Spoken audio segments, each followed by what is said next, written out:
et Paul, qu'on appelait à l'époque Saul, allaient chercher ces croyants qui avaient mis leur confiance en Jésus pour les mettre en prison. Et quand ils le pouvaient, ils faisaient mettre à mort ceux qu'on appelait et qu'on appellera par la suite les chrétiens. Ça veut dire des petits Christ, des gens qui ressemblent à Christ, des gens qui ont mis leur foi en Jésus-Christ. Et ils les arrachaient de leur maison, aux yeux de leurs enfants, les jetaient en prison, et il apportait sa main d'association, son vote, pour pouvoir les faire tuer. Dans les synagogues, on les amenait dans ces lieux religieux, et là, dans ces lieux religieux, on les forçait par la souffrance à blasphémer le nom de Jésus-Christ. Mon frère, ma sœur, tu as un ennemi invisible qui veut t'intimider. Le même ennemi invisible, le même esprit qui avait pris possession de l'âme de cet homme religieux. Cet homme qui pensait servir Dieu en persécutant les chrétiens était habité par des esprits impurs qui le poussaient à intimider, à déstabiliser, à affaiblir la foi de ceux qui avaient mis leur foi en Jésus-Christ, les croyants. J'aimerais te dire ce que les apôtres prêchaient. Il ne faut pas que tu sois étonné de la fournaise qui sévit peut-être dans ta vie, comme s'il t'arrivait quelque chose d'étrange.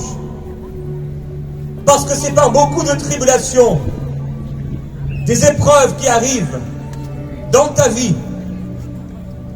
Ces épreuves ont pour but, envoyées par un ennemi invisible, de t'empêcher d'aller jusqu'au bout. Parce que mon frère, ma soeur, j'aimerais te dire, mon ami, j'aimerais te dire, que si tu persévères et que tu restes fidèle à ta confession de foi en Jésus-Christ, il y a une couronne qui t'est réservée. Il y a une maison construite par les mains de ton Dieu. Il y a une Jérusalem, une nouvelle ville, créée par Dieu pour son peuple, créée par Dieu pour ceux qui ont eu la folie de donner leur cœur à Jésus-Christ en recevant et en croyant le message de l'Évangile. Message qui dit que Dieu a tant aimé le monde dans toutes les générations, dans toutes les villes, dans toutes les îles, dans toutes les nations, dans tous les villages, dans toutes les maisons. Dieu a tant aimé le monde qu'il a donné. Dieu a donné son Fils unique, Jésus-Christ, afin que tous ceux qui mettraient leur foi en ce Jésus, en ce qu'il a accompli, ne voient pas la mort, qu'ils ne périssent pas, mais qu'ils reçoivent en eux-mêmes la vie éternelle. Mon ami, il y a un ennemi invisible qui te combat, te décourager. Ce n'est pas seulement de te faire, s'il le peut, te faire tomber malade. C'est que tu retournes en arrière. C'est que tu abandonnes ta foi. C'est que l'épreuve devienne si difficile dans ta vie que tu commences à regarder avec ton poing serré vers le ciel et dire: Seigneur Dieu, pourquoi as-tu permis? Seigneur Dieu, pourquoi ne le fais-tu pas? Seigneur, pourquoi ces choses sont arrivées? Et il va te jeter, essayer de te jeter dans un filet d'incompréhension, parfois de culpabilité, parfois de rejet ou de condamnation, mais son seul but à travers toutes ces choses que je viens de citer, c'est que tu puisses retourner en arrière et abandonner ta foi. Il avait été créé pour adorer Dieu. Il avait été créé comme un être de lumière dans les cieux pour adorer le Dieu, le seul et l'unique, le créateur du ciel et de la terre, celui qui a tout créé par sa parole. Et aussi vrai qu'il y a dû avoir un homme pour créer ce micro, il y a un Dieu qui a tout créé, les cieux et la terre, et qui nous a créés à son image et à sa ressemblance. Et lorsque cet esprit, qui était auparavant un ange créé par Dieu, appelé à adorer Dieu, a voulu s'élever au-dessus du trône de Dieu, par orgueil et par prétention, refusant d'accepter la place que Dieu lui avait donnée, il a été projeté sur la terre avec un tiers des anges qui sont devenus des démons.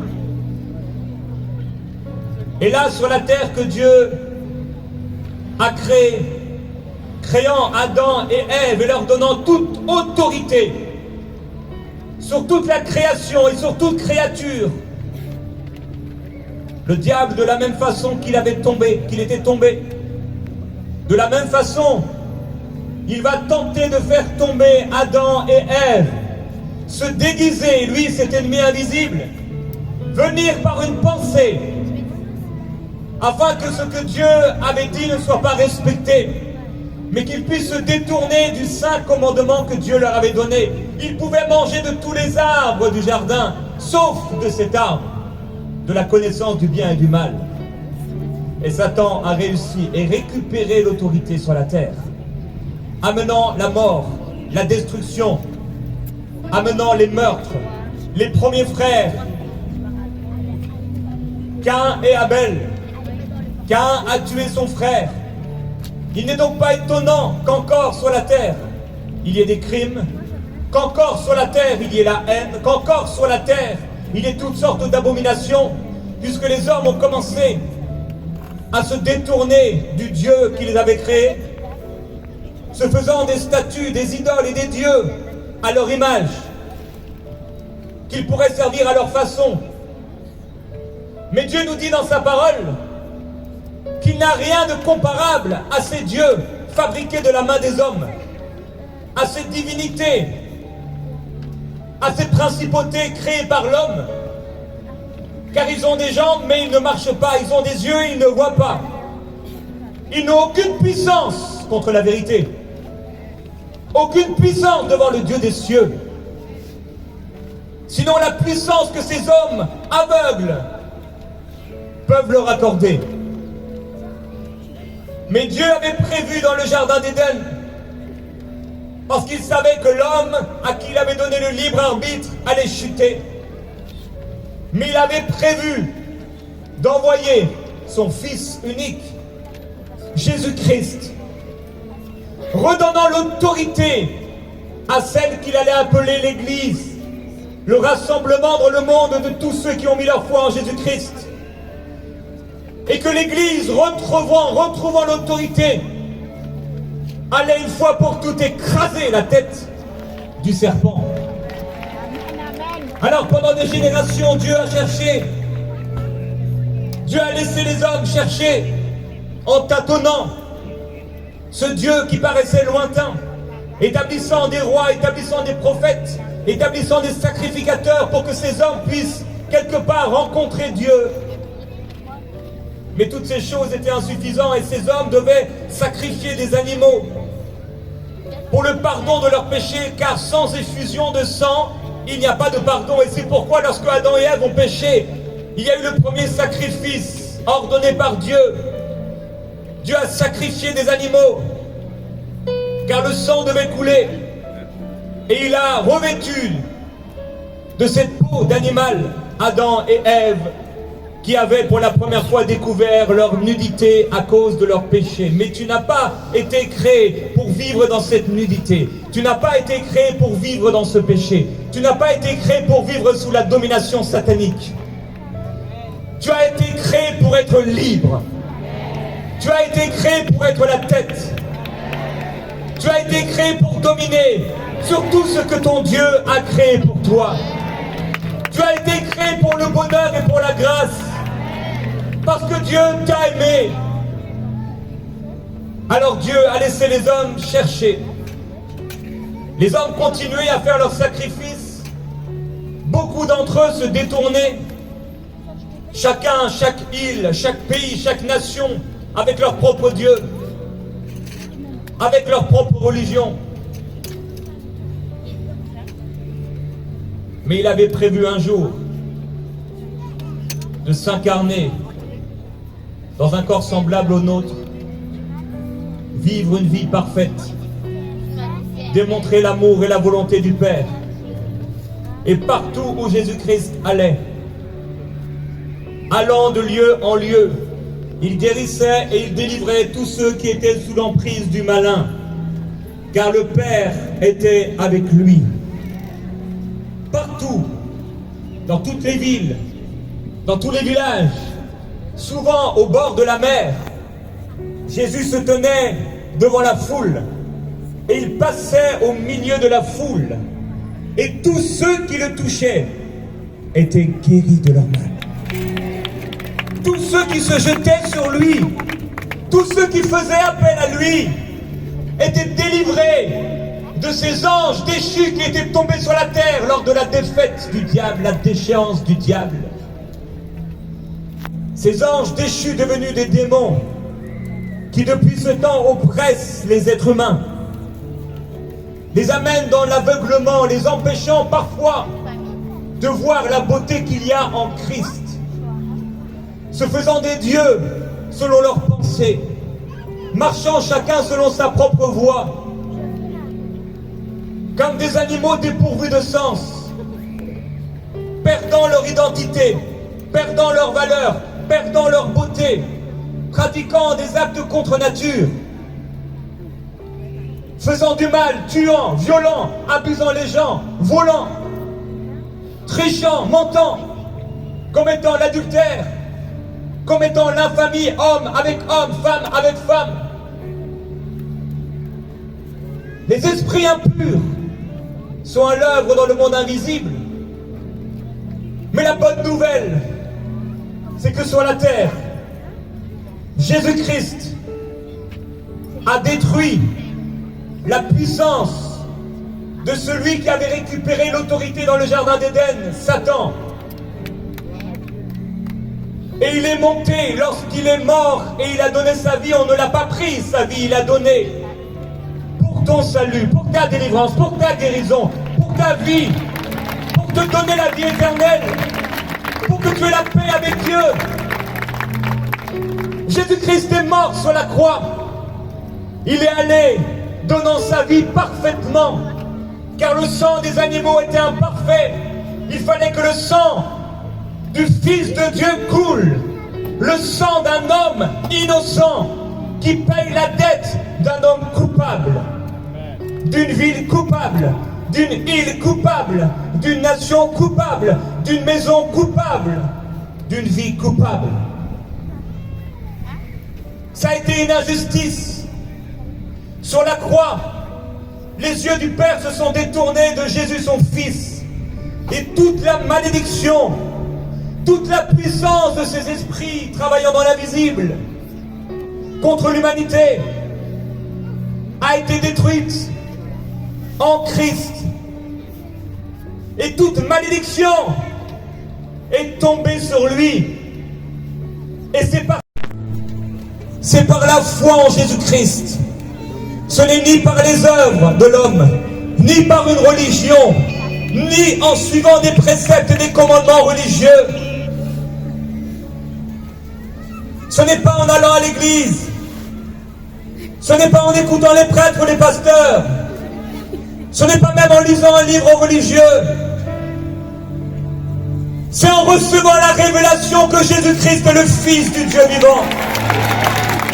Et qu'il a paru afin de détruire les œuvres du diable. Et qu'il a paru afin de délivrer tous ceux qui étaient toute leur vie sous la crainte, dans l'esclavage, dominés par le diable, fils de Satan. Car celui que le Christ n'a pas affranchi, celui que le Christ n'a pas encore rendu libre, est esclave. Il veut faire le bien, mais il s'aperçoit qu'en lui-même, il y a une puissance qui l'empêche de faire le bien qu'il voudrait faire.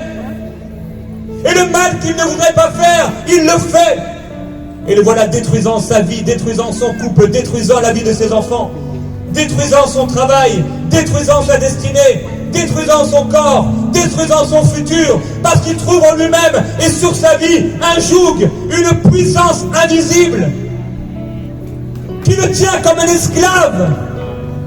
Il a beau crier, il a beau lutter, il a beau s'exercer, il a beau aller voir les marabouts, il a beau aller voir les hommes religieux, il a beau pratiquer toutes sortes de pratiques, il a beau offrir des offrandes et faire des incantations, il a beau offrir tout ce qu'il a de meilleur, vouer ses enfants à ces dieux étrangers, vouer ses enfants au Dieu de la nation, au Dieu de l'île. Mais il ne réussit pas. Il ne trouve ni la paix, ni le repos, ni la sécurité. Et une simple feuille qui tremble le fait trembler lui-même. Car c'est la peur qui le tenaille. Mais celui que le Christ a franchi est réellement libre. Comment recevoir l'autorité? Comment manifester l'autorité?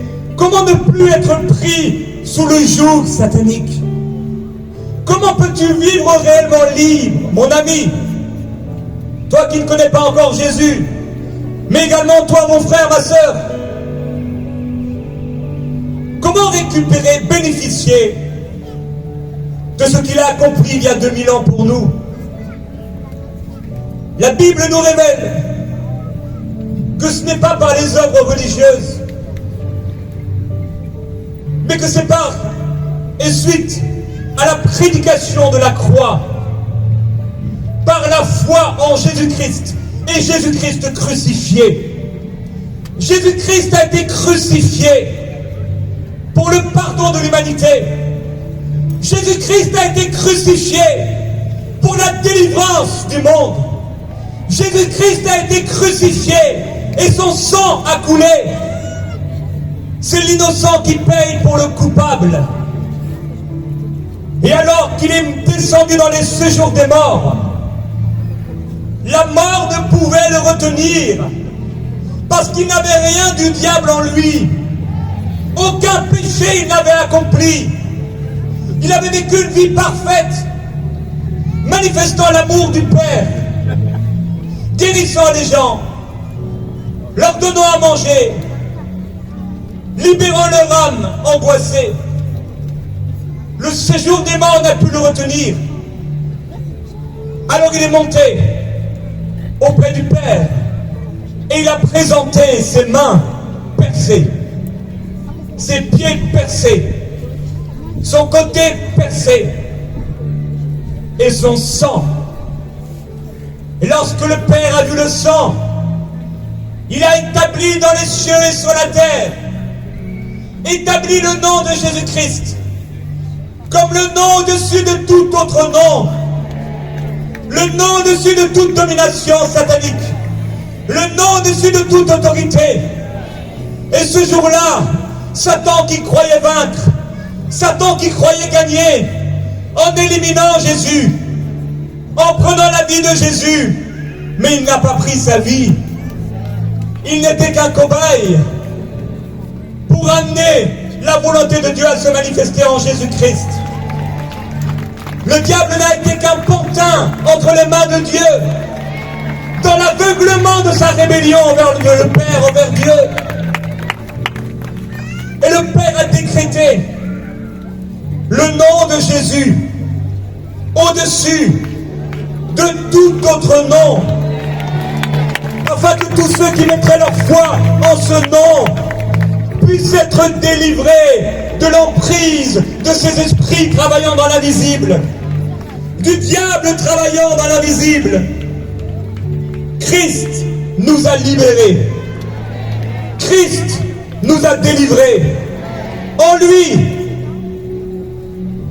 habite corporellement toute la plénitude de la divinité. En lui nous avons tout pleinement.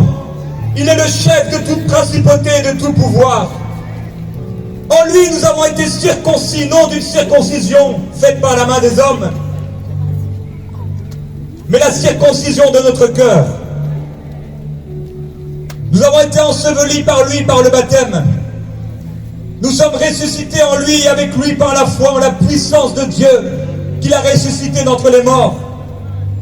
Et nous qui étions morts par nos péchés, il nous a rendus à la vie avec lui, en condamnant le péché dans la chair de Christ, en nous faisant grâce pour toutes nos offenses, donc en nous pardonnant pour tous nos péchés, ces péchés qui devaient nous amener directement en enfer, ces choses que nous ne voulions pas faire mais que nous faisions quand même. Il nous a rendus à la vie avec lui. Et il a effacé l'acte rédigé contre nous, et dont tout ce qui était écrit nous était contraire. Une attestation, une vérification de nos œuvres et de nos nombreux péchés nous amenant directement en enfer, étant fils du diable. Mais il a supprimé cet acte. Il a supprimé cette ordonnance. Il a supprimé ce document sur lequel étaient inscrits tous les péchés des hommes, mais seulement pour ceux qui mettraient leur foi en ce qu'il a accompli. Il l'a supprimé en le clouant à la croix. Et il a dépouillé les principautés et les pouvoirs sataniques. Il les a publiquement livrés en spectacle en triomphant d'eux par la croix. Alors, comment bénéficier? Comment hériter?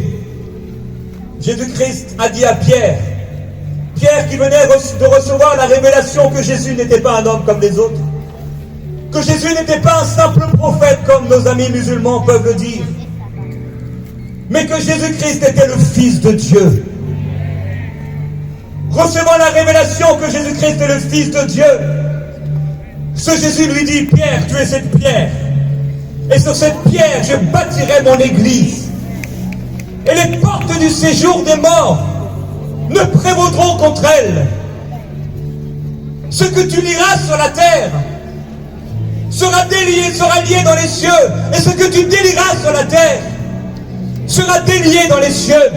Voici, toi l'église, voici, vous les croyants, je vous donne l'autorité de marcher sur les serpents, sur les scorpions, sur toute la puissance de l'ennemi, sans que rien ne puisse vous nuire.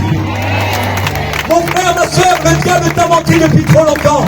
Il t'a intimidé par ses rêves, il t'a intimidé par ses accidents, il t'a intimidé par ce que tu ressentais dans ton corps, il t'a intimidé en attaquant ta famille, en attaquant tes enfants, en attaquant ton argent, en attaquant ton bien-être. Il cherche à t'intimider afin que tu n'aies plus foi en ce qu'il a accompli pour toi.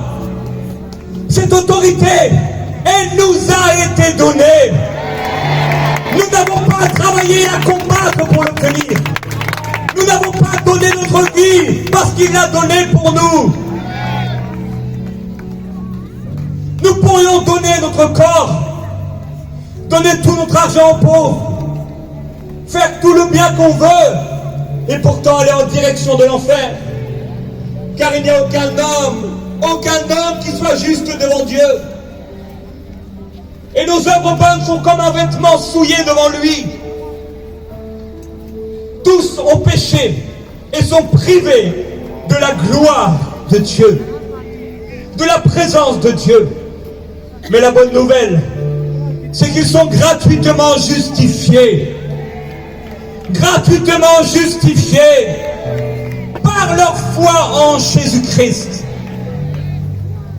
Ce Jésus est venu un jour sur la route de ce Paul, de ce Saul, qui persécutait l'Église, chargé par des esprits qui le poussaient à intimider les croyants,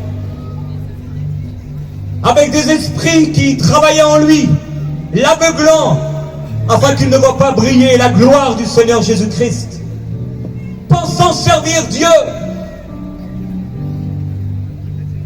Et le voilà avec les lettres des chefs religieux, avec l'autorité religieuse, allant dans une certaine ville pour persécuter encore les chrétiens. Mais tout à coup, voici qu'une énorme, une grande lumière, si grande et si forte, une puissance si extraordinaire, le jette à terre, lui et tous ceux qui l'accompagnent. Et le voilà à terre, avec peur, avec effroi, devant cette puissance qu'il ne connaît pas. Une lumière qu'il n'a jamais vue, qu'il n'a jamais connue, dans toutes ses études religieuses, dans toutes ses prières, avec tous ses chefs religieux, avec tous ses actes religieux. Il n'avait pas encore vu. Cela ne lui avait pas encore été révélé.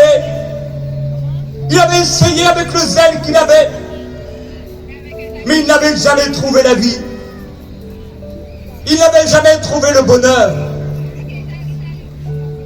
Et une voix se fait entendre à lui.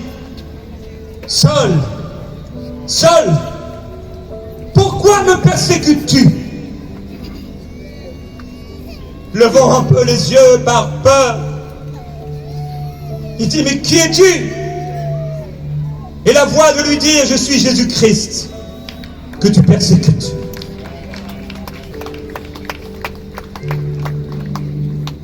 Et Jésus de le relever. Ce Jésus-Christ, lui disant, il te serait dur de résister à l'autorité. Va, car je t'ai choisi pour être un instrument de choix pour les nations et pour les peuples, et tu annonceras ma parole. Devant cette lumière éblouissante, le voilà aveugle, frappé de cécité. Celui qui est venu avec orgueil, l'orgueil de la religion, l'orgueil des œuvres religieuses, l'orgueil des œuvres personnelles. Le voilà tâtonnant et cherchant la main de quelqu'un pour l'accompagner dans cette ville, là où il voulait persécuter les chrétiens. Et pendant 3 jours, il est là, aveuglé. Chaque parole qu'il a entendue, chaque parole qu'il a méditée, chaque livre lui revient.